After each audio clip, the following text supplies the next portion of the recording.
I'm Malcolm Van Delst, and this is an excerpt from How Low Can You Go, Book 5 in the Do the Wrong Thing series. Last time I read, Ava started photography school, got a new roommate, and quit her job at the Pioneer.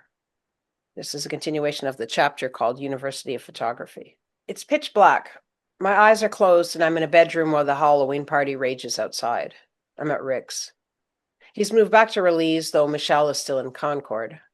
Damien and I drove here this afternoon in his old Vova that has no lights. We started drinking early. I watched the gold-colored patterns, geometric like a 20s style design that's been chopped up and thrown on a dense black surface so they float there, completely obscuring it until they fade. Fascinated, maybe it sells in my eyes, I think. I've never seen this before. The bits blink, move, and flutter. They disappear quickly, though not as fast as stars you see when you're dizzy. Now I watch waves of colors and psychedelic patterns rising, falling, and sweeping over each other on the black. Dressed like a lady from the far side, I even pulled thick pantyhose over my arms and legs so I'd look like a cartoon with no creases around elbows and knees. A polyester, formless house dress in a brown, gold, and yellow pattern, my hair up in a chignon, and the cat-eye glasses I bought on a whim 2 years ago but never wear. It's an amazing costume, but I never make it to the party in the other room. Add date here. This is some hard shit to write, mostly because art did not save me.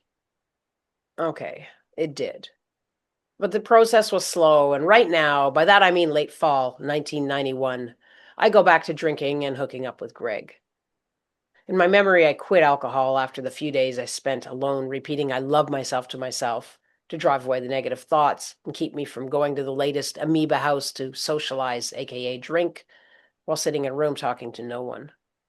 Greg would commandeer the boombox and the VHS machine. He always knew what was hip in the industrial metal scene, including movies, usually horror and gore, like Suspiria or MS-45. I thought I'd sobered up, but when piecing together this book, I saw that no, I went back to drinking after quitting drinking, and went back to Greg after breaking up with him or him breaking up with me. I was taking photos, making more large-scale collages on old sheets, and spray painting my landlord's basement's walls while all around me and in me, chaos, addiction, and yes, loneliness reigned. Maybe I love myself partially stuck.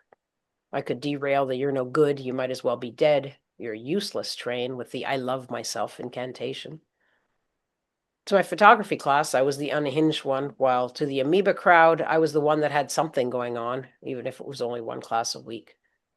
I had a goal, and I looked forward. "I want to stuff Sagan up my vagina," Greg says, grinning.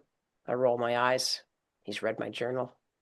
I told you how I write and write, letting the pen go, not stopping or thinking. Maybe that was in a previous book. Anyway, I do that.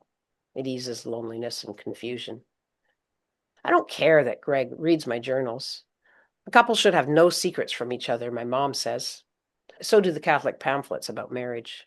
Couples should share everything. Half the time, I don't think Greg cares if it's me or some other woman he's with. I'm a huge human soother, so if he takes enough interest in me to read my diaries, it's a good sign. I wouldn't really do that with Sagan, by the way. I'll write fast, and as I said, whatever weird image pops up gets scribbled down. It's like when you're driving over a bridge and you have an urge to twist the steering wheel and go off. Unsettling, but you'd never do it. Constant loneliness and constant unpleasant horniness. These must be the origin of this image.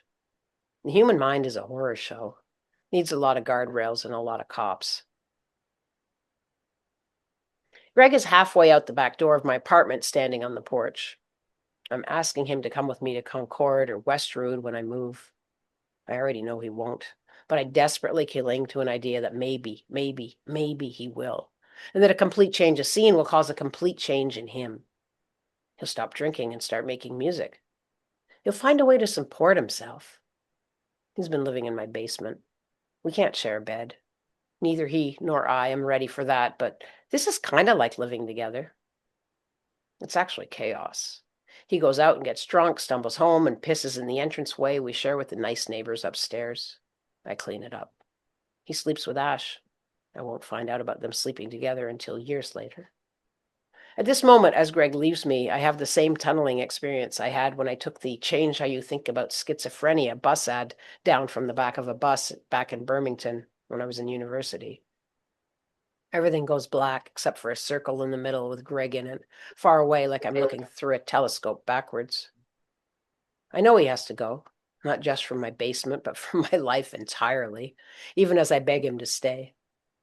The heart can't answer what the intellect knows, and I can't sort out the emotional and mental mess I am. It's 3 a.m. Greg is not laughing or joking. He's 100% serious as he says he can't stay. He won't stop drinking. He's leaving. I think what hurts is that he loves booze more than me. I can't choose alcohol. It isn't fun anymore. It isn't making me feel loved. Greg, who is objectively worse than worthless, unemployable, abusive, alcoholic, doesn't even want me.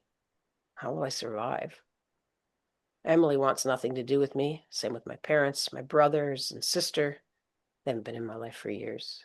I have no money. I have no job.